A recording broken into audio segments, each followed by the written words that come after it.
So how's everybody's week? Awesome. A Star Wars fan reached out to us. A Star Wars fan. Did he touch you? Did he touch you? Where did he touch you? No. I did all the touching. He touched me in my heart spot. I hope I haven't chased him away with all my gushing and emailing him 10 times. He's like, so where do all your fans congregate to have discussions and stuff? And I'm like, where's your theory crafting? Seriously. What are Raoul's origins? Okay, well, if you haven't read the email, Douglas Baldwin from the States is a DM. He's been playing D&D with his group for 25 years, and they started playing Star Wars recently, or a little while back, and they play Saga, like us. So they reached out and wanted to hear RPG Saga. So when he typed in RPG Saga, our podcast came up. He was looking for communities to engage with. So he power bombs our show in like a week or two. And I just posted something on YouTube, but Spreaker's being weird with that. And he gets to hear Aiden's trailer for 2nd edition. And so he posts an actual comment. Oh my God, someone's actually commenting, thank you, on YouTube going, oh, serendipity, like I just finished the first season and now the second one's dropping. This is great. So I said thanks and blah, blah, blah on YouTube. And then I said, email us and we'll talk to you. So he did and asked questions.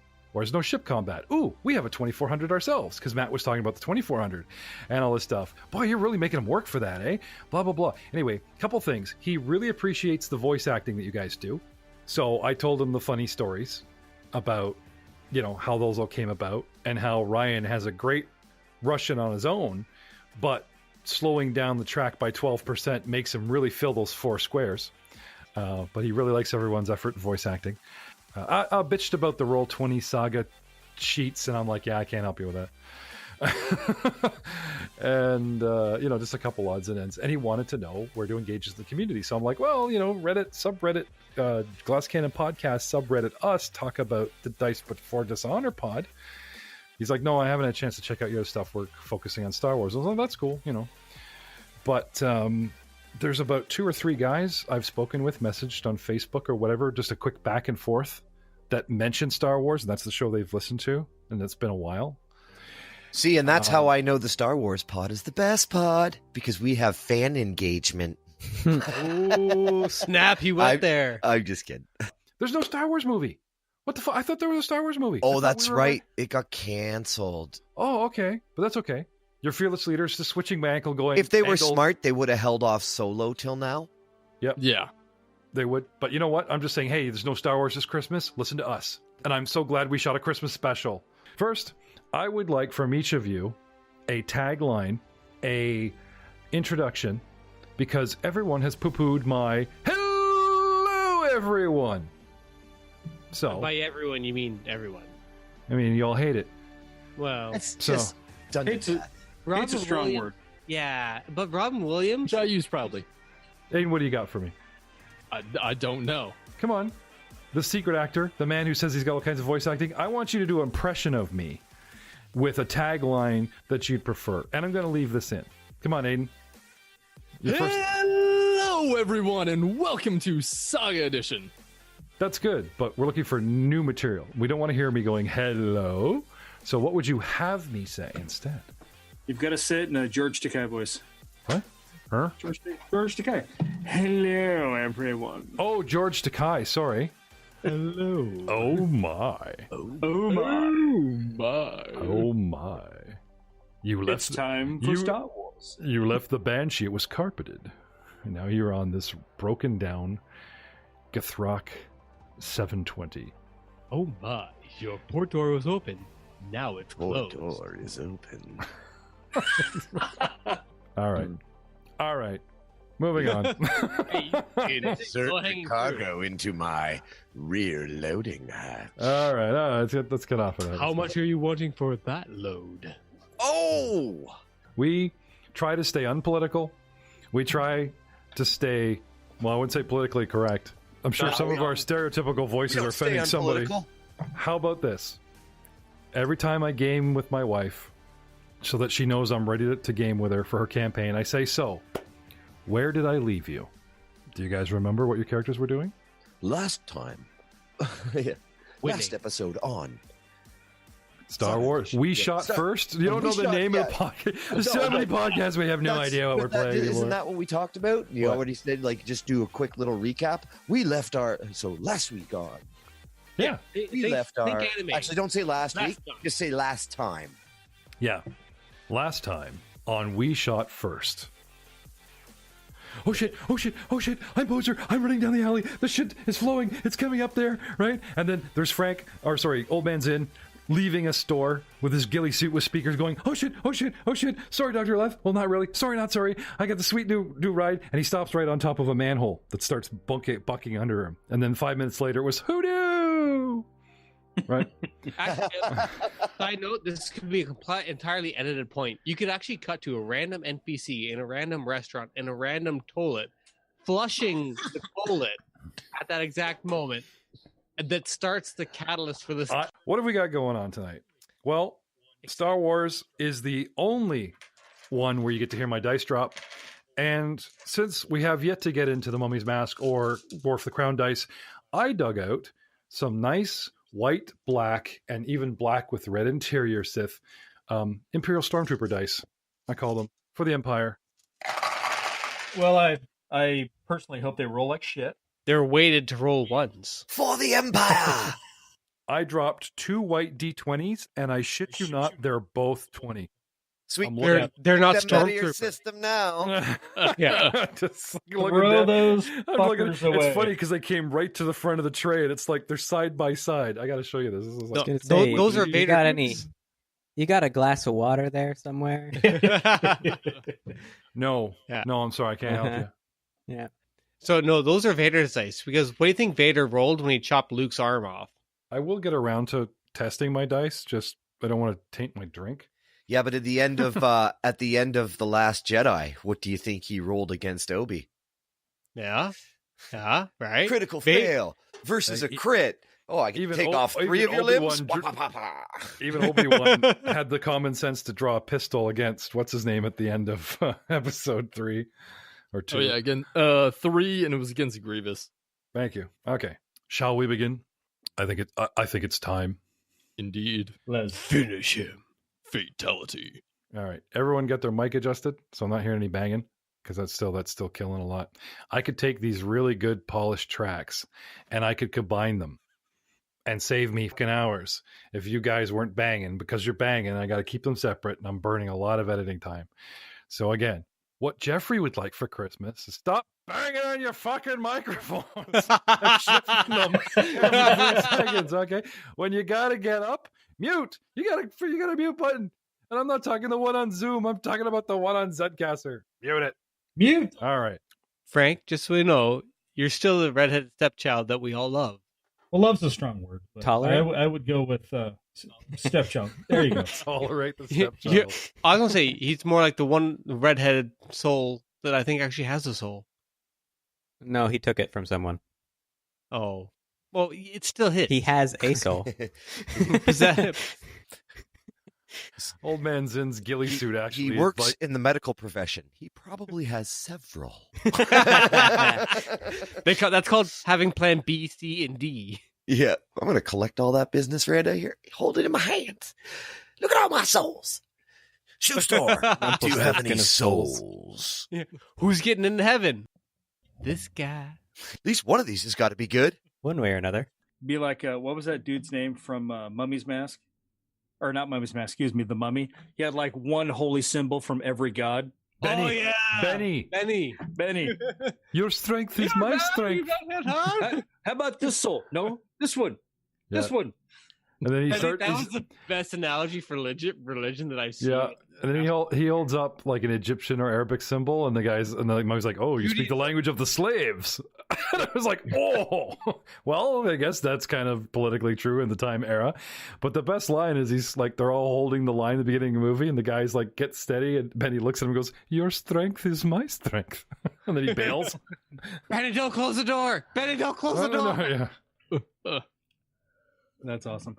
All right, so. Yeah. Game face. Mute Zen. Got it. Thank you. I'll mute you. Zencaster, Bowcaster, ex-wife. I think there's a connection here. Maybe we're fishing. At the bottom of the ocean, no one can hear you scream. It's like deep space. Instead of lack of pressure, there's tons of pressure.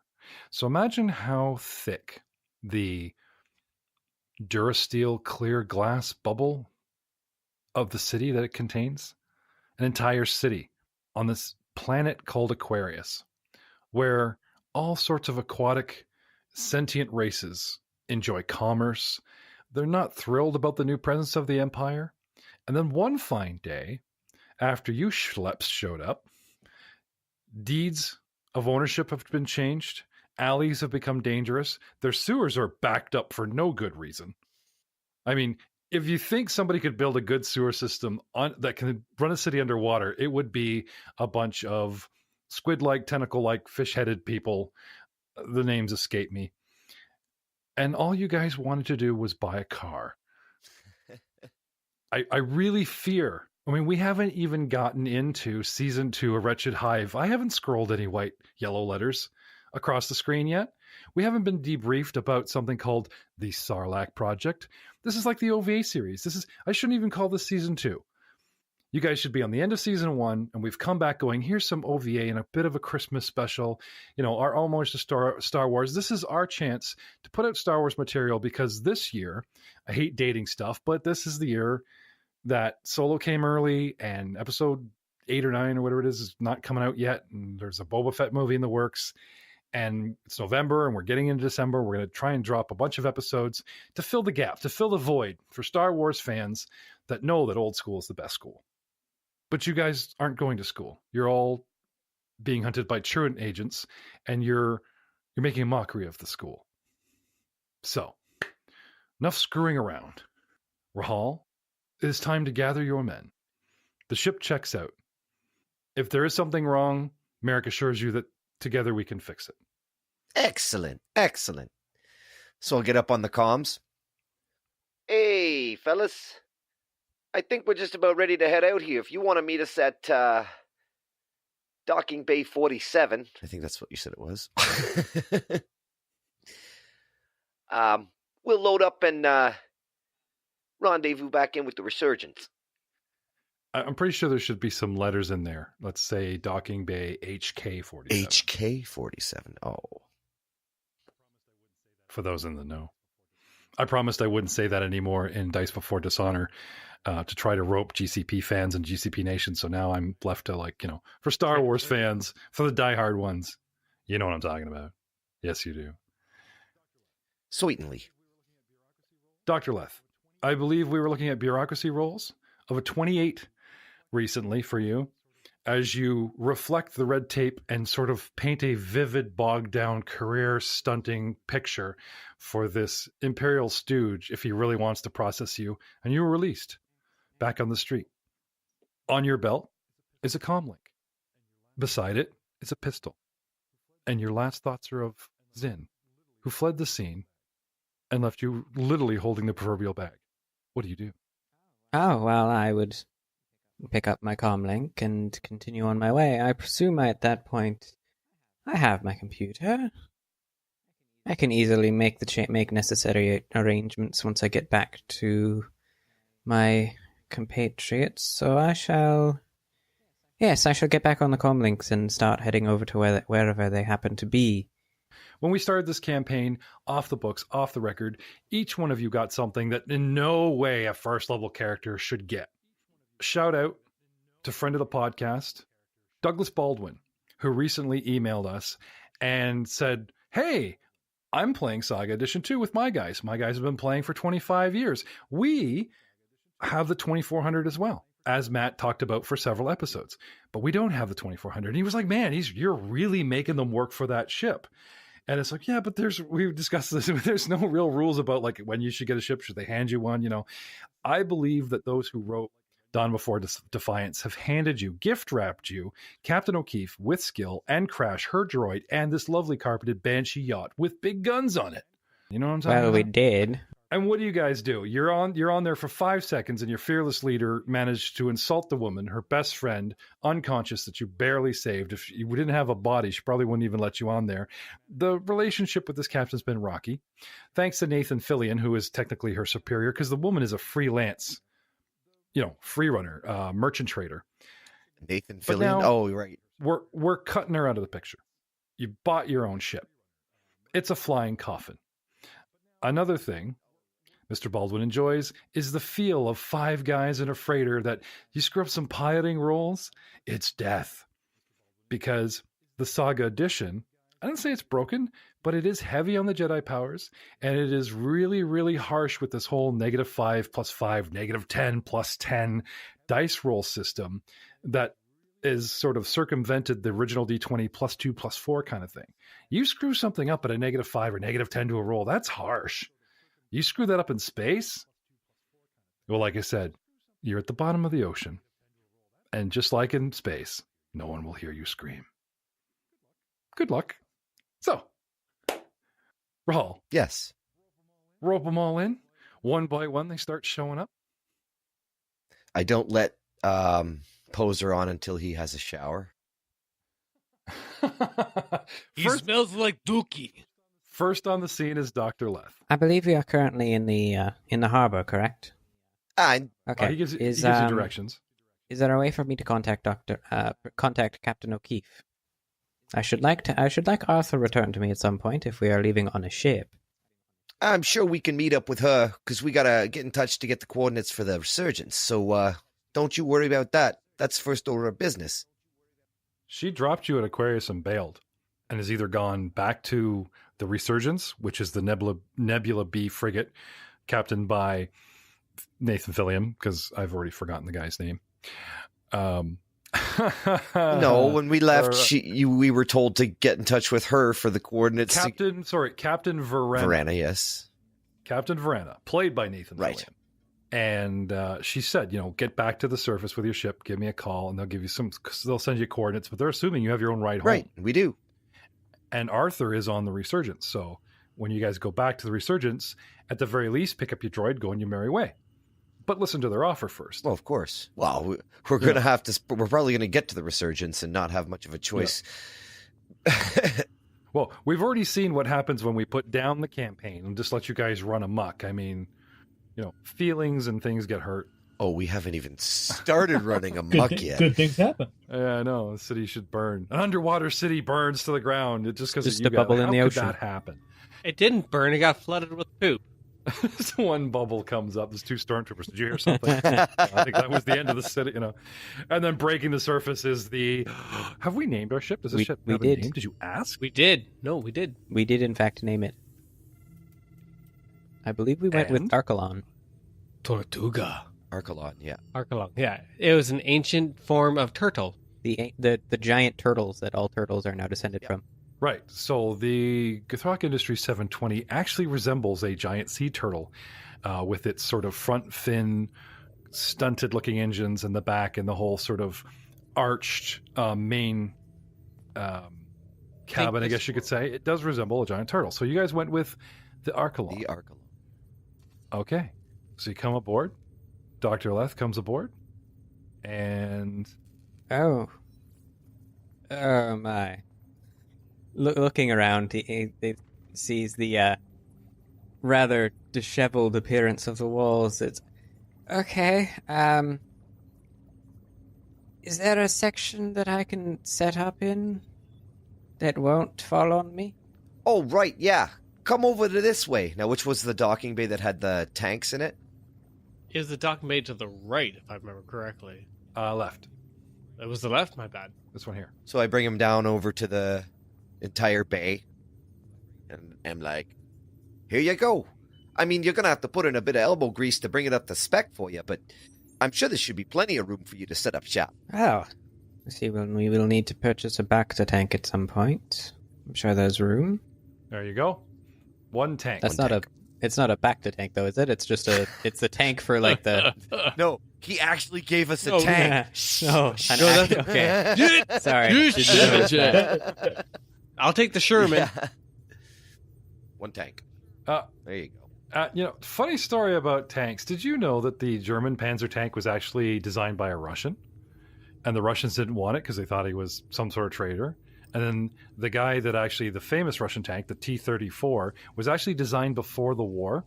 And to impress Stalin, this guy drove it across Russia, like end-to-end kind of thing, to Moscow to impress him. And Stalin puts it through all these tests. But he's still not totally impressed. So he's like, I want to see how it does in winter conditions. So he makes the guy drive it up to Finland, where he froze to death in his tank.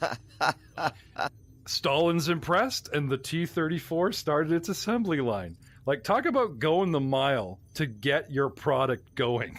That's a good sales pitch. Welcome to the motherland. Long story short, install heaters. Well, I guess it was the prototype, so it was... A little bare bonesy.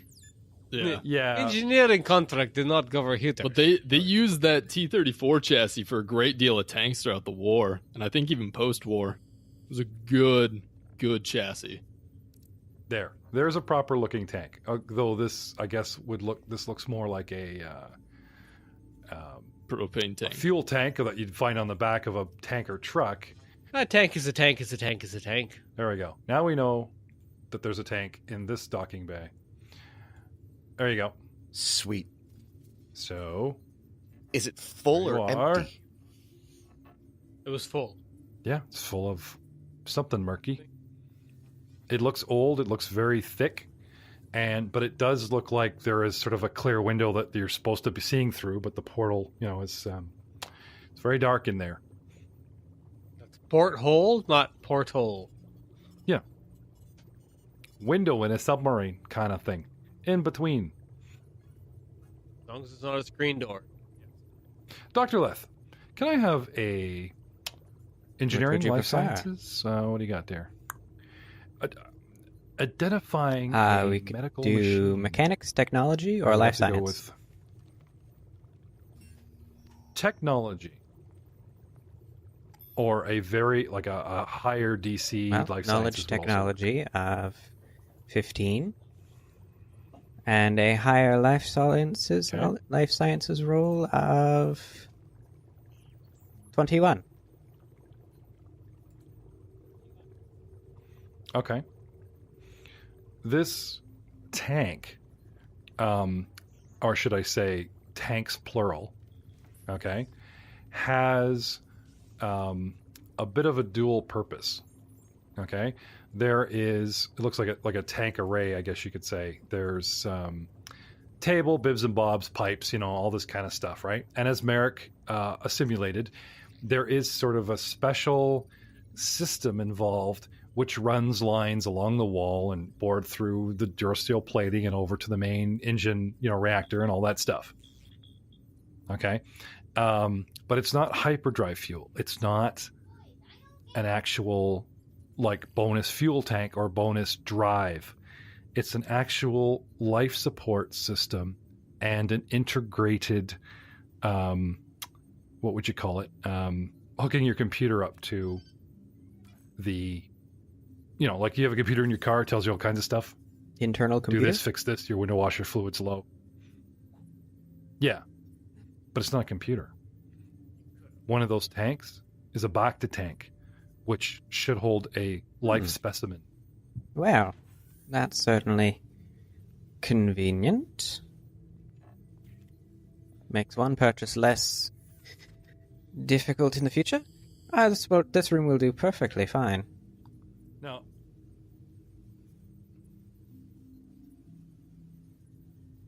all right.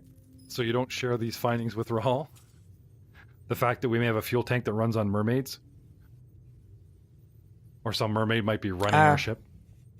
Yes, I haven't done enough without further investigation. Just for me, the first impression is, oh look, a Bacta tank. Oddly connected to a fuel line, but whatever. More investigation will be necessary at a later date. For now, I must set up. This room is rather sparse. Okay. May I have an intelligence roll, please?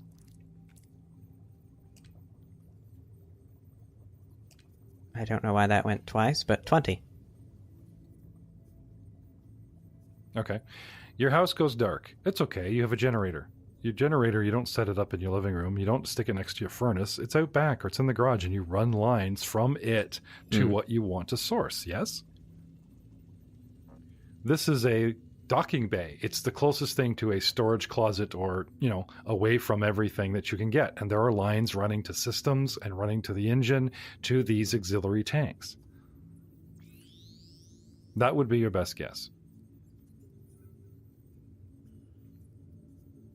It's either a backup system or a very original, some sort of life support system where you could put a wounded guy in a back-to-tank and the engine helps heal him. It will definitely require more investigation. More yes. investigation. But the generator and the lines, and it's just the kind of picture I'd like to paint right now. Almost like a heart. Yes. Next on the scene, we have Frank and a smelly poser. Sorry, Old Man's Inn and a smelly poser come up the ramp. And yeah, right off the bat, as soon as I smell him, I usher Poser into the refresher to get himself cleaned up. Just leaves the room with me. He's like, nope. I'm sorry. It's just like, you stink, buddy. Let's have a shower. And you take him personally to the shower. I just take him to the door and shove him in. From... Oh, okay. Close it behind him. You just said, I take him to the refresher. The image from my head is that Rahal is currently in the room with me. So as soon as Poser enters the ship, he just smells something, did something wrong, and immediately leaves. Yeah. Oh, yeah. He's got a nose for finance, and he's got a nose. We left the door of the cargo bay door open. He's just like... Ral detects a disturbance in the force. Dr. Leth. It's a bad smell. It's the Jersey force. It's the Jersey force. Cut one? That's the Jersey force we were talking about earlier, several episodes back. All right. So as we walk up the ramp, kind of go, funny story. Yeah! Lost the doctor. I don't know what's going on with this guy. Where? I hear Zin, but I do not see Zin. Oh, yeah. Got a new fancy suit. Look, it's got buttons and things. Ooh. Ah! Is that Zin that I hear? Hey, found the doctor. You, sir, owe me 7.5 thousand credits. I'll get back to you on that. 7.5, did you pay for it? Oh, no, you stole it from me. No, I borrowed it then. I'll give it back. Well, I expect it tomorrow then. Sure. Why not? Ish. Tomorrow-ish. We'll circle back around that. Enjoy your music while you sleep. A matter of 24 to 72 hours, you guys have to have lodgings, stay on the ship, get to the Port Authority, have this thing contained and shipped to the surface, checked out, this fee, that fee, this licensing, that licensing, blah, blah, blah. Everything changed over, through their government, this type of thing. Then there's the Republican and such as it stands. And you change your IFF code finally, triumphantly, to... The Archelon. The Archelon. It is the Archelon's voyage flight. As we are on a platform, much like the one we used to take the elevator down. Their mechanics, with supervision from Merrick, oversee some final engine checks. Everyone has settled into bunks, stations, become acclimatized to the ship. So I would like to place your character. What job does everybody want? What job is everyone assigned? Do we have an actual captain of the ship, or is this just sort of owned by the party and we're following Rahal's lead? I just got a promotion. I'm now Captain Rahal. Loving it. And you have to correct everybody every time. Oh, so you're Rahal Captain. Captain. Captain Oberus? Captain Oberus. Captain O. The Big O. The Big O. Yes. Okay, so that's one vote for Rahal. I thought this was a democracy. Sure. You're sorely mistaken. Is anyone else throwing their hat in the ring to become captain of the Archelon? Who bought the ship? Who paid for it? Everybody? This is all communal No, money? it was all my money that bought the ship, but I am broke now, so I'm going to need to tap into some partnership funds to pay our docking fees and all that stuff. So the one who's actually changing the name over and all of the files. Oh, no, that was already taken care of. I already got the deed. The deed's in my name. I did, Okay. I took So everything you I had own except the for ship 300 and by default credits. is registered on the IFF or whatever the papers as captain. Captain Oberus, owner of the Archelon. That doesn't mean I'm one of those guys that's going to walk around throwing my weight around. I'm I'm pretty easy going guy. I just picture this montage. Remember how last time we had Frank trying on ghillie suits and there's Dr. Leth, right? So there's Matt and Merrick and they're like, standing in the mirror, he's trying doing on all different kinds hats. of stuff, and you see him, he comes out and there's him in a Dash Rendar outfit and Merrick's like, no. Then he's like in a Han Solo outfit the first show and he's like, no. He comes out in like the second Han Solo outfit with the jacket and Merrick's like, hell no. He comes out like Princess Leia, all dressed up with his hair nice, like on Bespin Station on Lando's planet. Oh God. Merrick Comes out with the suit with the pinstripes going slightly the opposite direction. Yeah. they're all Instead of verticals, they're horizontals. Go through like everything. 45-degree angle. Finally, just It's chuck my stormtrooper it's armor slimming. on. Yeah, instead of angle, they're like black chevrons going up the leg. I like it. Like this leads to the top, going up the arms, like It's arrows. slimming. pointing. Yes. Yeah. I was going to say, by the fourth time he comes out, he just sees Merrick like crushing an attendant's skull, Yeah. legs kicking. He's got the Ewok hood and the little loincloth and the spear. He's trying everything. No, it is not good. You must try harder. We do find some personal belongings that have been left forgotten. There's a decent pair of workman's gloves, especially if someone's poking around the engineering, like the nice big leather heavy gloves that you could wear. Not combat gauntlets, but like an actual utility. They've got oil on them and stuff, so you don't wreck your nice combat clothes. God forbid. There's an actual rebellion-style pilot's helmet, the round little helmet with the blast shield that like the big. It's almost like the helicopter pilot from Vietnam. The rebel X-wing pilot helmets, something like akin to that, with the slide down visor, kind of kicking around the cockpit. Just odds and ends, accessories for your outfits. But in the end, I'm assuming since Matt spent so much time polishing his stormtrooper armor and painting lines on That's it. what I'm going with. So before we launch and the scene changes and people are coming onto the bridge or manning their stations, I would like you guys not only to remind the audience what you look like in your new ship head to toe, because new cars need new clothes to be the man. Charlie's Angel action pose.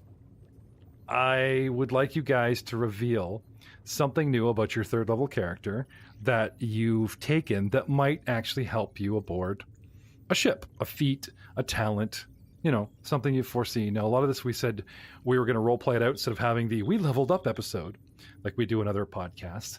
And we have yet to play forward until somebody has a skill challenge or something like Dr. Left did. We're like, oh, by the way, I had this, that helps with this,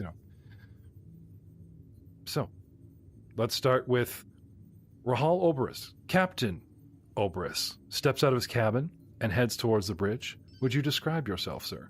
In last season, you wore a black fedora, a white with black pinstripe suit, a smart red vest, black tie, and look somewhere between a Travolta and a Blues Brother. Short human, about 5'7", 9. Yep, 5'7". Little mousy squirrely Just a looking little dude. Yep. We have commissioned art, which was done cartoon style, black and white, and thanks to my wife's coloring skills and $50 gel pens, she's colored it in, and we're posting this. It looks awesome. Like It looks awesome. Looks good. But now it's all for naught, because that's like we've finished season 1. And I this is didn't want to throw out my pinstripe suit, for formal greetings, but You just like, so do you have like the armor over top of it, like a BMX kind of like shin guards and stuff, and you can see the suit instead of like the black, they have the black bodysuit, the stormtroopers? Oh, no, it's the full suit, but it's white and I've pinstriped it with black. Okay, so in the closet you have your formal pinstripe suit. Right now you're wearing stormtrooper armor that you've customized. Yes. Okay, up to the neck. Then you have the helmet? Oh yeah, I'll wear the helmet too. Okay, so now imagine a stormtrooper in pinstripes that has the fedora plopped on top of the helmet, and he's like, exactly. You may address me as Captain O'Para. Come on, Matt, do the cup, do the cup boy. Come on, let's hear you start. Merrick just bats it off your head. Welcome aboard, gentlemen. Let me introduce you all to the Archelon. They all pull your guns on you. They think you're a real stormtrooper. No, wait, it's me. Aren't you awfully short for a stormtrooper? Where's the line? Come on, guys. I just try to feed them. They're just stunned. Matt and I are having a great time. The rest of them are all just looking at us like we're nuts. Come on, guys. Picture it in your heads. I'm literally in the shower right now, so I would have no idea that this is going on. Oh, okay. Cut scene to the shower. Okay. So he's got, you imagine him like soaping his big cone head. He's got like a shower cap and he's fighting with it to get it down. No shower cap. Are you kidding me? He properly especially after the literal shit that he went through. He is cleaning his mane. Scrubbing the cone with the toothbrush. He needs the water to run over his face to hide his tears. Fuck off, Jay. You can't tell I'm crying if it looks like it's rain. The Jim Carrey, was it Me, Myself, and Irene thing where he's in the bathtub? Oh my god. No, that was a Pet Detective. Pet Detective. Oh yeah, right after he figured out that setting his clothes on sets his clothes on fire and then he runs into the shower and cries in that order. He would not be crying. He would just be frustrated and just pissed off at this entire trip. He's the character that goes through all the traumatic experiences. I'm not crying. I'm not crying, guys. He's got a big old bottle of like skull oil that he's hitting like a ketchup bottle. Trying to wax his forehead. I hate this planet. He steps out of the shower, and you need to go ask somebody something. So here comes a guy we don't recognize because he's got no guy liner, he's got no makeup, he's got no rocker clothes, just a naked cone-headed dude who looks young and healthy and wearing a towel and looking around for something and a few tattoos around. Merrick's freaking out. Stormtroopers and intruders are everywhere. He's just shooting up and down the aisles. All right, Merrick. Any change to the uniform? You still wearing the old... Like, when you started, you actually had, in your original description, you had, like, go Bronco, home planet, like, cam cap, original uniform that slowly has been, like, modified with Stormtrooper. We made jokes that Stormtrooper armor wouldn't fit you, and you were just, like... And it still doesn't. Baby buggying, like, actual Stormtroopers that were dangling off the front and back of you for, Then we talked about you just, like, having the chest plate, but it barely covers the center, and the black body suit is, like, stretched so thin. It was more like Madonna coverings, right? Instead of, like, having, like, the cones, it was, like, two Stormtrooper breastplates over each nip. Okay. Or we go for the helmets, whichever's the better visual for you. We talked about you being on the Resurgence a couple episodes back and resupplying. Yeah. So they might be able to set you up with something that was bigger, not full armor that's like, oh, wow, here's some custom armor for a large dude, but, something that could fit. Because technically you fill up one square, but you can carry stuff like 4.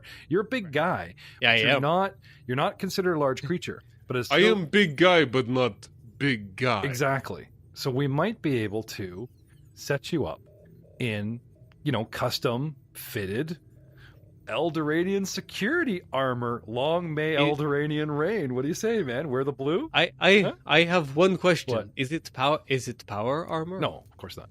Then I will not wear it. No. It's a uniform. I'm working on that. I will not wear it until it has power going through it. Picture the Imperial uniform, only it's a pale blue with no little pill cap. That's the Eldoranian security force. Does it have a generator mounted to the back? We'll just get back to you. Sin. We spent a whole episode talking about what you're wearing. Yeah. Talking about what he's wearing. Yeah. So did we figure out what roles we're going to play? I mean, we've got a captain. We've got kind of a science officer, I'm assuming. Who's got piloting? That was going to be my questions. Where do our skills lie? That was Arthur. Arthur was driving them. So I can pilot. I've got 6. I've got a 7. Okay, so you're a co-pilot. Okay. Arthur has 8. Piloting is a skill that is available in many classes. And then you can specialize in it, get that +5. But then there's actual feats. And the feats are for like Starship combat and for Starship maneuvers. Like, does anybody have any of that? No, but or I was thinking we'd buy a drive droid. the car? Get a droid. I can barely parallel If park. only we had a droid.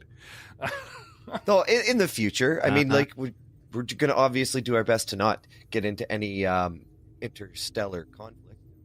Yeah. I think running is probably good at this level. Yep. All right, so let's go around again. Piloting checks. We had a 4 and an 8. Got a 6. I'm a 4. 8. 2. Well, not me. Arthur has skill training pilot, so 8. And he's back on the right.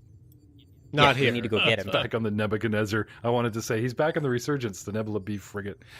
Okay, can we fly there? You guys want to rent a pilot? No, we can. I'm sure we can Like manage We it. have pilot. Um, I'm sure Obersk or Zin can fly this until we get to our droid. pretty sure. Oh yeah. Yeah, as long as there's no danger. I mean, you're on a flat. You're not trying to. You're on a flat water world on a platform. There's nothing but sky. It only counts if you're trying to parallel park between 2 Imperial destroyers. Okay. So Eventually. okay, who's flying now? Today. It sounds like I'll fly, but Frank should. I thought Dr. Leth had the highest piloting. No. No. He's the droid guy. I've specifically avoided taking training pilot. So Old Man Zin is in the pilot's chair. I'm in the co-pilot. Who's in the Matt's in the co-pilot. Okay, co-pilot helps with piloting roles, and you also do deflector shields or whatever, right? Okay. So looking at the ship here, looking at the cockpit, okay, there's 2 auxiliary stations, and this is stuff you could have like for communications, as well as somebody happening, like the guy that runs auxiliary power, and he kind of works in tandem with who's going to sit down here at 15 with the actual engineer. Do we have a Scotty? Do we have an engineer? I'm assuming this is going to be Merrick. That was my assumption as well. Merrick would be our engineer. But Aiden has a good mechanics score on Poser as well. So, but Poser may be better suited to sit in the system operator's seat. Use computer. Okay, so spring another montage of us trying Poser. So there's Poser as the engineer, this pissy little teenager, or we could have the war vet. So Merrick takes that job. Then we have Poser as the communications guy, this pissy teenager that's supposed to talk to people and keep things clear so we don't get arrested. So we immediately move him out of that chair. We kicked him out of communications because he kept using the auto tune. No. Poser. I would never use auto-tune. Thank you very much. No. Poser, here. See this snow globe? We need someone to turn this snow globe upside down every 2 minutes. Otherwise, the whole ship blows up. I will turn your snow globe upside down every 2 minutes. Excellent. Excellent. We are understanding. Yeah, we'll throw him in the system operator seat. He can be the deflector shield auxiliary power guy. Merrick. And Poser. What's your mechanic roll? 15. Damn. Poser? 8. That's still not bad.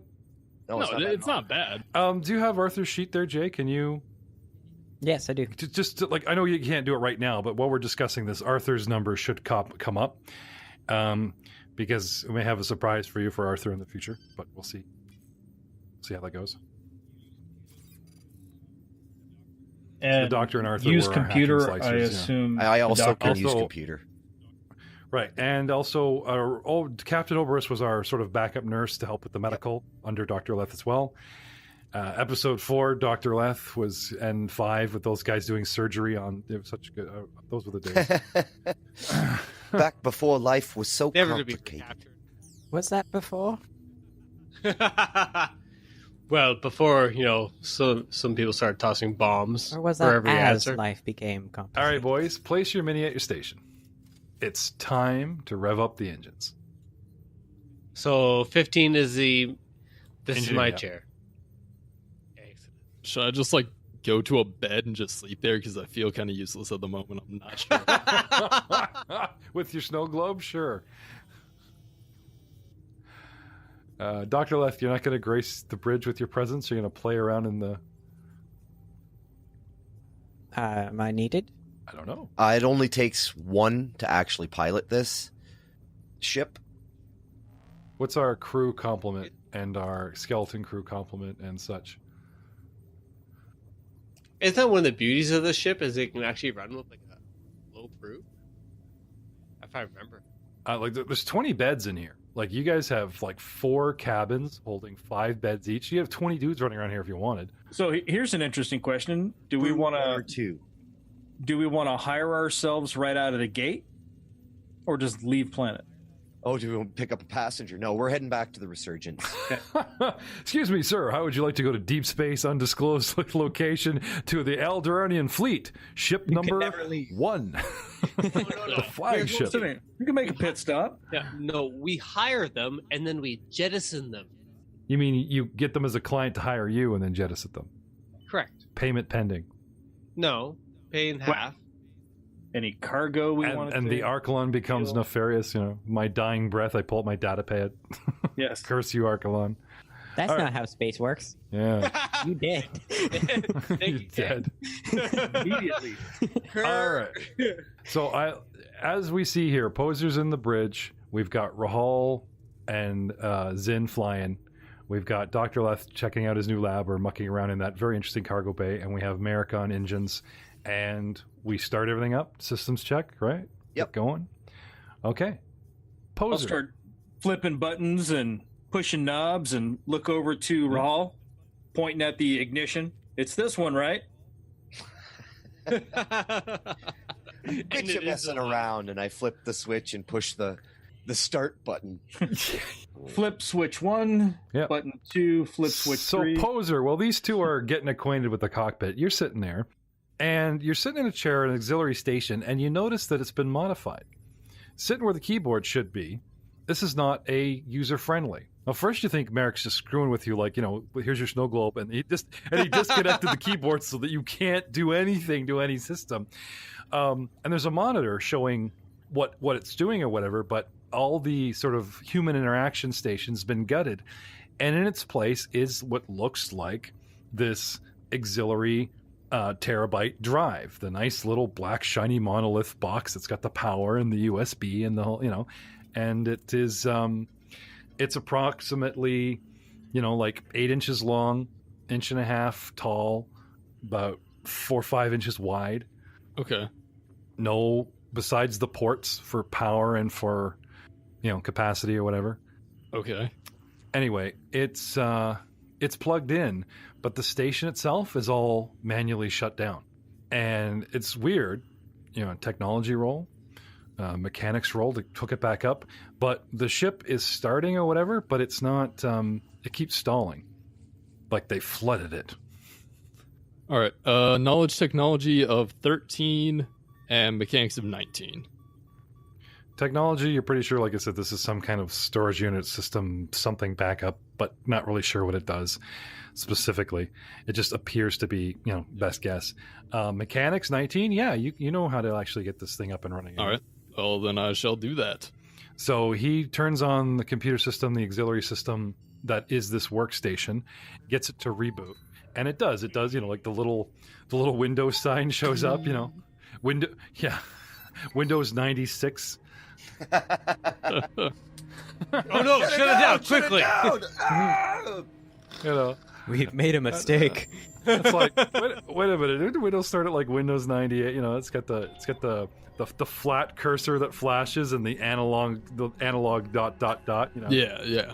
So anyway, this thing boots up. You're looking at it, and anyway, when you guys do, you know how the Falcon did that thing where it stalled and like all the cockpit lights went off, and you hear that woo, and then like he bangs it, it goes. Comes back on.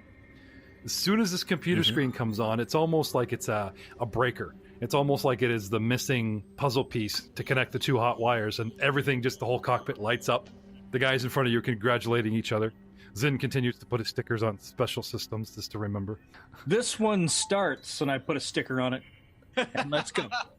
And I push the big button. Okay. Piloting roll, boys. We launch. And Rahal, you may, do a 10 to give him this plus to assist Aid another. Now, it's been a while, guys. Can we take 10? We've been playing Star Wars a little while. We've been playing Pathfinder. We tried some Pathfinder 2nd Edition. The Aid another rules in Star Wars. Calling upon my rules lawyers. Is it a +2? Is it +5? Do we remember? For what? For taking 10, like doing an Aid another. Like I said, you guys just want to do your take 10. Can you take a 10 in Star Wars? I'm seriously asking. Yes. You can actually. They even have climbing, which I hate. Where you're practically, you're just climbing up and you're fine. Unless the Wookiee's shooting down at you with his bowcaster, you're fine. Because you're that skilled. So you can start the car. You got it going. You flooded it. Give some choke. Pop the hood. Blah blah blah. Call back to Merrick. Merrick says he's the reactor's hot. We're good to go. You should be getting powered. Everything's good on his end. And, unbeknownst to you two, Poser starts mucking around with a, completely unrelated thing. He's just bored. But only Poser notices as soon as he gets this thing active, the whole thing just lights up and we go. It is a +2. Thank you. The Arcalong lifts slowly, majestically with its repulsor engines into the air. The front left fin starts sputtering, pa, pa, pa, pa, pa, and we kind of dipping a little or whatever. And Zin rearranges a couple stickers and gives a little extra thrust on the one repulsor, more than the level should be on the actual crank bar just to compensate. And we level out and we start going. We start flying away. Repulsor lift engine away from the pad. Zin pulls back on the stick. We see clouds. It's majestic. And as we break through the clouds and into the darkness of space, Poser, a message comes up on your little auxiliary analog Windows 98 screen. Hello, Hal.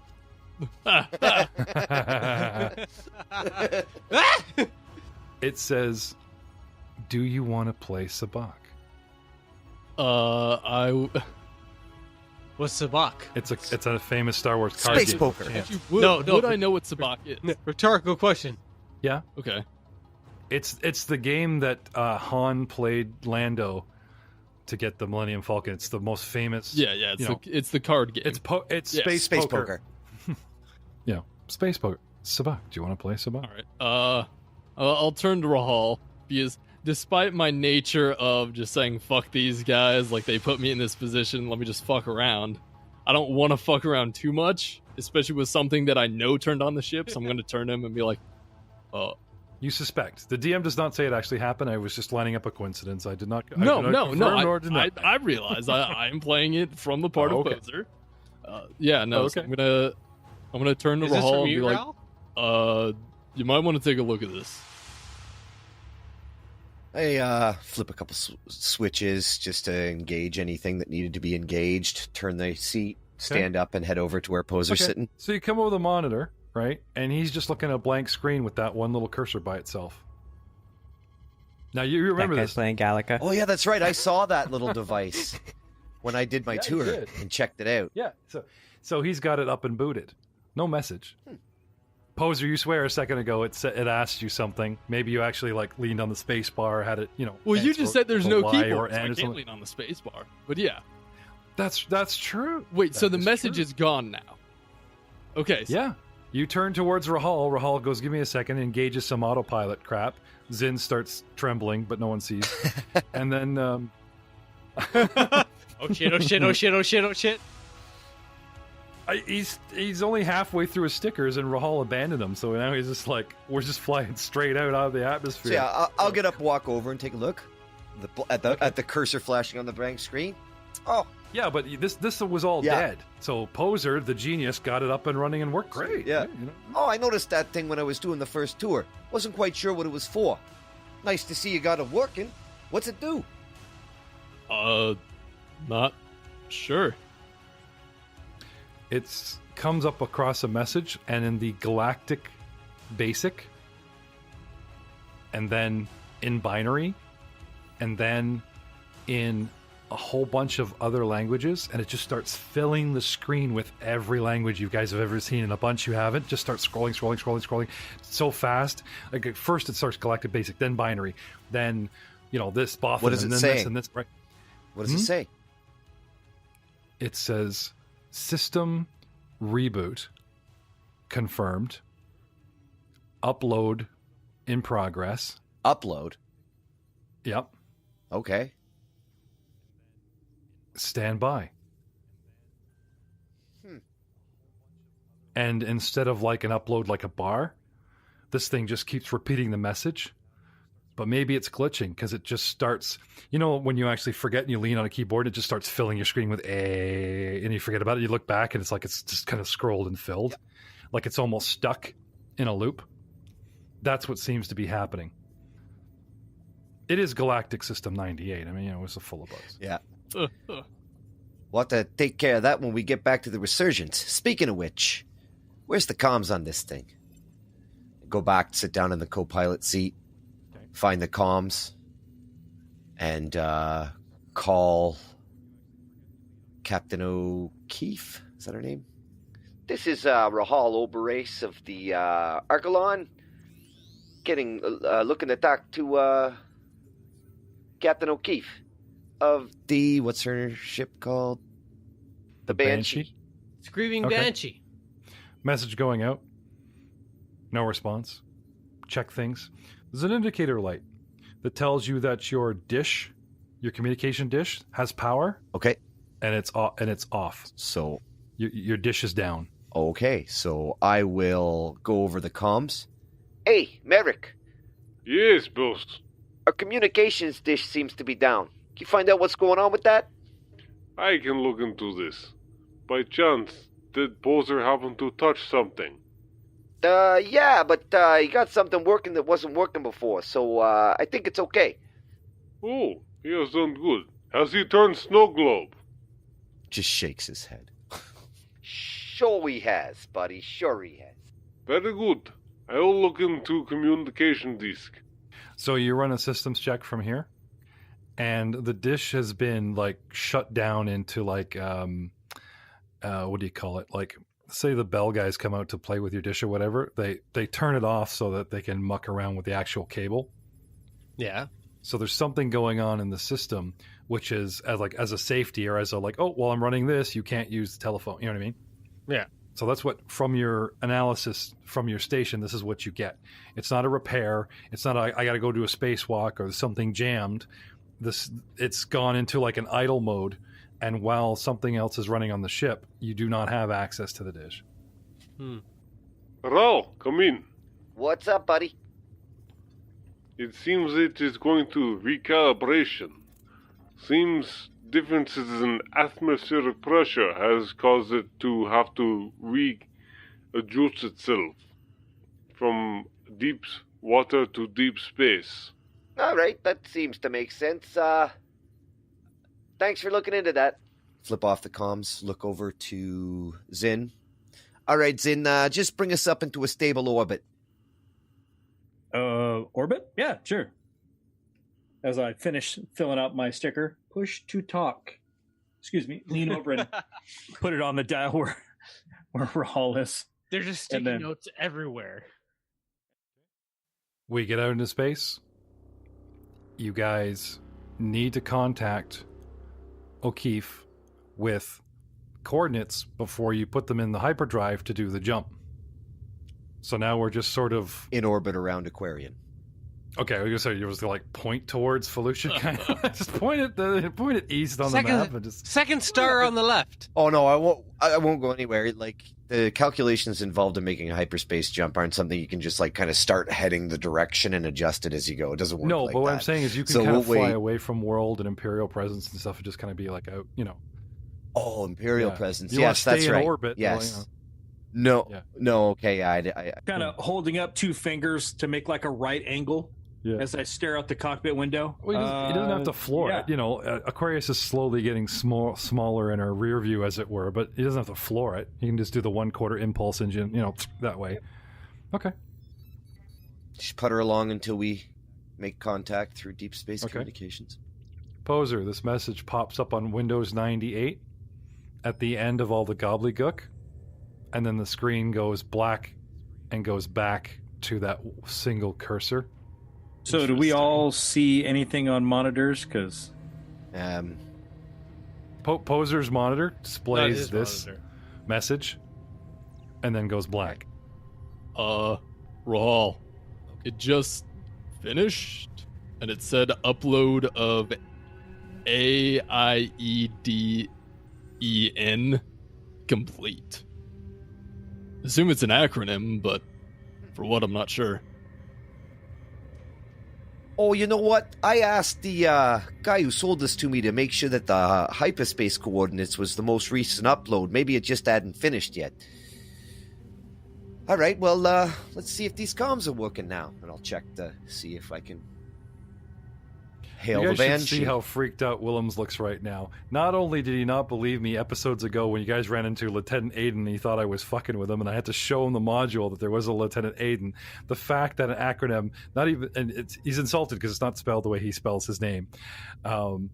This acronym, AIEDEN, comes from a source that has nothing to do with the fact that Aiden Willems, playing Poser, named Aiden, has found it, I swear. Fool me once, I'm shame not on doing- you. Fool me twice, shame on me. I'm not falling for your bullshit, Jeff. Well, you know, if anything does happen, maybe it's a nice ship upgrade. You know, it's Christmas. But, you know, maybe in the future when you're all floating in space and running low on oxygen and the ship is leaving you behind or something, you'll all turn to Poser going, you know, you never really should have turned that shit on. Frank would have run out of stickers and the ship would have probably, you know, started flying. But we'll see. Anyway, it finishes and the dish comes back online. Merrick, the dish recalibrates itself and actually tells you now, as opposed to being dead, that it's doing a dish recalibration. You know, finds where it is in the universe kind of thing, sets up a nav system, reaches out, identifies planets, and our nav system computer comes online. Ralph, you should be good for communications now. Perfect, thanks, bud. And also, I'll get back on the comms. This is Captain Oberus of the Archelon, contacting Captain O'Keefe of the Banshee. Do you read? I would appreciate it if you don't use our real names in these communiques. Have you scrambled your channel? Sure I have. He looks around, flips a few buttons, throws up a communication algorithm to encrypt the line. Okay, that's good. So now that he's encrypted the line, no one listening can hear her swearing and chewing him out for 5 minutes. Let's fast forward 1 billion years to aliens finding some kind of message that's been beamed across space and keeps going. You know, like our series of like how in those sci-fis the music of the 80s has gone through space and the Andorian ship finds it and goes, "Oh, this space, you know, these radio waves. We'll play them," and it was all those musics through the ages or whatever. Okay, so in another galaxy, because there are lots of them out here, far, far, far away, and not a long time ago, because it's, you know, time has gone by. There's some aliens and they're investigating a signal, you know, and they just hear that open channel. They decipher Rahal going, "Sure, honey," you know, blah, blah, blah, blah, blah, whatever, and just, you know, but they get it. Sure I have. One slaps the other in the shoulder and they kind of get, you know. See me reach over with another Post-it, encryption good, right by the push to talk.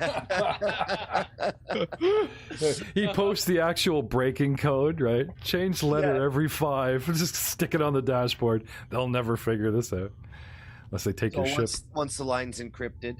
Yeah, sorry about that, Captain O'Keefe. I don't know what I was thinking. I want you guys to hold this moment in time forever, because I'm telling you, Zin and his Posty notes are going to come bite you in the ass one day, and I can't wait. I wouldn't have to put Post-it notes everywhere if all the ship commands weren't in Aquarian. It's kind of a Where's Waldo for buttons. There you go. Whoop, whoop. Nope, not that one. Whoops. Touch. Vent atmosphere. Bad. Everything goes to red light, half dark auxiliary lighting, and you get that, you know. That one gets a red Post-it note. That just says no. Yes. Next time my seatbelt goes on in chair, thank you so much, asshats in cockpit, for telling me your venting. Why do you think I wear a spacesuit all the time? Yeah, really. He just got to flip the helmet and he's good. It keeps working. This is not the first time I've been vented into space. We'll have to get on the comms, talk to O'Keefe, and get the coordinates for the resurgence. She tells you she's sending you an encoded coordinate message and beams it. Thank you very much. Hopefully this will be our last communique. Peace out, biatch. Just so you know, I don't like that bitch. A second message encoded comes through. Just a picture of her. No. All right. What is this? What are the mess? That's 5 more minutes of her chewing your ass. Getting the last word in, and it's a recording, so you can't do it. You're foolish enough to listen to it. Oh, that's perfect. I'll save that one for later. That's what we'll call the spank bank. What can I say? I'm a sucker for punishment, and that girl swears like a sailor. Rahal gets on his evening wear, and it's like the Hugh Hefner robe, but it's like white and pinstripes. He's got wine candles going. He just big plays bowler cup of cognac. Poser in the meantime is just slamming his head against the desk over and over. Just why? It's in the next cabin. You can hear it. All right. Do we try to make this jump to hyperspace? We load these coordinates into the nav computer. Take the coordinates, load them into the nav. As he's doing that, I'm looking for the audio cable. Like the audio port. Come again? The patch in over for the internal PA. I know where your head's at on this one. Okay, but you're standing right behind him. You can no. I'm doing this manually. I'm finding it. He's got to plug his guitar in somehow. Oh, yeah. Okay. So you through the cockpit, you want to find a way to override the auxiliary PA system and go live. He doesn't have to override it. I'm sure that there's a patch in that he can just like an aux cord. Just plug. Sure. Oh, yeah. Just start going. Yeah. Before we head on the way, let's check the second message. Oh, yeah, no, never mind. I already did. Bitch. So Twice. Punch in the coordinates. And now, astrogation checks. I believe these require navigation. Rolls. Use computer, sure. In the wrong one. Yeah. Well, you have to use the nav computer. Use computer is 17. Okay. Luckily, she kind of gave you the, not just coordinates, but actual, instructions and stuff. This and this and this, and plug it in. Okay. So you pipe it all in. Yep. Right. Hover my finger over the engage button. Wait till Poser has his guitar in, and do the nod. Start playing. Nod back. Starts going. Okay. All right. The guitar solo that opens up AC/DC's Hell Bells? Oh, okay. Oh, exactly. No impending doom initiated by the GM, but I'm going to YouTube that now. Dun dun. The camera pulls out, and just as the song gets going, there's that light stream. The ship takes off. Dun, dun, dun. Right, and we come up short. We do a very short jump, and it just dumps us in the middle of space. All kinds of detectors going off. Astrogation charts have detected, something, a shift. This emergency stop. Something pulled us out of hyperspace, but this is a good thing. Like, you were writing the coordinates, and instead of slamming into something, for whatever reason. Check the sensors, man. Do we have sensors? I think we do. The ship actually is pretty badass. An asteroid has been towed into the space lane, forcing us drop out of hyperspace and sensor check. Use computer. Goddamn space pirates, oldest trick in the book. Get us the hell out of here, guys. A ship approaches from our aft. 28. It's several clicks out, but gaining rapidly. You guys need to fly around the asteroid, get clear of it, and repunch the nav computer before this thing catches up to you, and it likely will. What do you do? Ah, crap. Battle stations. Dr. Leth, can you get up to the bridge? We're going to need a gunner, I think. Okay. You go over the comm with this. Punch it, Zin. Okay. Punch it. Zin? Yep. Flying us out of here? I click on the intercom and say, well, as your barely qualified pilot, battle stations have been called, and, well, wish us luck. And then I push the yaw stick hard forward to dive under the asteroid. And Yep. Throttle up, get going. Okay. You pulling throttle out of an asteroid, right? This thing is heavy. It's a beast breaking atmosphere. But in space with no weight, the heavy sort of torque of the big fin engines, you floor it, go around this asteroid, and this puppy just sails, takes off, just whoosh, as if a sea turtle was riding the current all the way to Los Angeles. This thing just slips and flies and goes. Gnarly! The ship has to slow or, loses its advantage of gain by having to fly around the actual asteroid as well, buying us time, and we're floored and it needs to pick up speed. And as he's doing that, I'm punching the coordinates back into the navigation. What kind of guns do you guys have on this thing? We have dual... a double laser cannon. Right, and it's on a forward arc and the pilot controls it? Yeah. You guys don't have a turret, so basically you can shoot at things in front of you. Right. And they're behind you. Right. So it's floor it and run. Yep. All right. Frank. Yes? I'm not going to go for initiative at this moment because you have this shot. Give me a piloting check to pull the maneuver you just did, and I will do a piloting check for them to counter. And the distance between the rolls is how quickly they catch you or lose you before he nav computers.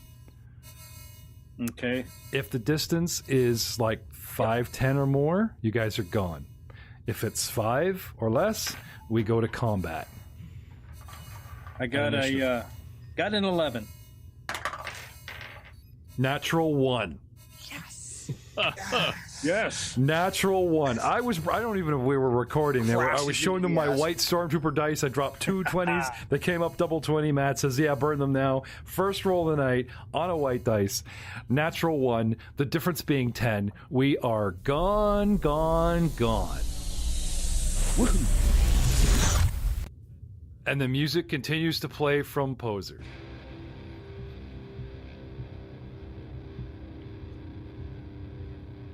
So, yes, Doctor? Rahal, were you aware there was not a gun for me to go to? We totally should have a gun. It's in the specs. There is no weaponry at the rear of the ship. Yes. Oh, dude. The front facing. This was an emergency. I just wanted you here in case it came down to a fight. Is that not in control? Is that not controlled by the pilot? Or the co-pilot. There is a gunnery station on the deck. Yeah. And it's labeled what number? 4. Right. And where's 4? It's the one seat no one's sitting at in the cockpit. So that's why he called you up here. Oh, okay. Poser is sitting at number 3, which is system operator. Number 2 is the co-pilot station. Number 1 is the pilot station. 5 is the ramp. The actual names of the rooms and stations are kind of on the side of the screen for me. Yeah, so. no. I was the one that said it's controlled by the pilot, but there actually is a gunnery station for the forward arc in the front for torpedoes and that kind of thing. It's like Worf's thing, fire torpedoes. So my bad. I was like, oh, it's a pilot thing. It's on the front arc. Okay, well, I arrive. Yeah, I'm here. I'm ready, right? Ready to fight. As the doors open and the doctor shows up, I'm reaching back over my head as I'm pushing the stick down. Here, put this on the buttons, and it's a yellow Post-it with fire written on it. Poser, a message flashes across your system screen. Not sure how long it's been there, but you notice it now after the fact when Frank gunned it. Auxiliary engine power engaged. Yeah. That would be something the captain would ask you to do, and as systems operator at this station, you would do it. But you have no keyboard. And this thing flashed that message like Frank floored it, and it just decided to give the auxiliary engines a boost. Huh. My job is to read what the computer says it's doing? Yep, he's Sigourney Weaver in... He's got the hardest job. Now read it back in a sexy voice, Poser. We all think he's a genius because he's just reading the screen and doing stuff that needs to happen. Auxiliary engine power engaged. Sexy enough for you, Jeff? Brilliant! That's nightmarish. Well, now that we're already in hyperspace, I doubt that that's particularly necessary. Never do that again, Aiden. I retract my previous comment. Good. All right. So, 1D days later, and middle of space, and there she is, the Banshee, already docked with the Nebula B, piloting check Frank for a nice smooth docking. Wait, we docked out of hyperspace? Let's see. No, you guys drop out of hyperspace, and that is amazing. Off the port bow is the docking crew. No, Frank. Oh my god! Zen can slam the engine and just slide it in sideways, and just kind of skiff in. Got a 16 on my pilot roll. Okay, that is sufficient. You go in. It's a bit slow. You take your time. It's a bit awkward, and you come up. You don't ace it or whatever, but you certainly don't like grind it or miss the port or really loudly. Nothing like that. It's a little awkward. It's like prom date. It's a satisfactory roll. He adequately space docks. And the turtle has landed, gentlemen. The turtle with a 16. The turtle head's poking out, but that's okay. And we'll see you next time as we board the ship, and literally waiting for you is your buddy, the quartermaster, strong but silent, the guy that never talked to you. To get his stuff. The list of stuff he gave you. I just listened back to episode 1 that we posted, but we shot it a while ago, and it's like, oh yeah, there's the guy that wouldn't talk. I totally forgot about that. Well, it was if we, like Christmas. Yeah, Rahul frantically searches the ship for anything on that list we could just cannibalize and give to the guy. Just give him a bag, say, don't open this here. Well, think about it. It's brilliant, Matt. You cannibalize the ship. You give him his list, and then later you put in a requisition, 4 set parts, buy them off him. I mean, it's going to cost you some money, but you save face. We need a power coupling. We need a reverse engine, blah, blah, blah. We need this, this, and this. You strip your ship, give him all the stuff going, here you go. And then it's like, when he's off duty, you buy it off the next in command, and we need this, and this, please. No, you rip it out of the ship that he's going to put it into. He's like, the broker's like, shit, no wonder why it was a good deal. It's terrible. It's terrible. I'll see you next time. Finish him. Fatality.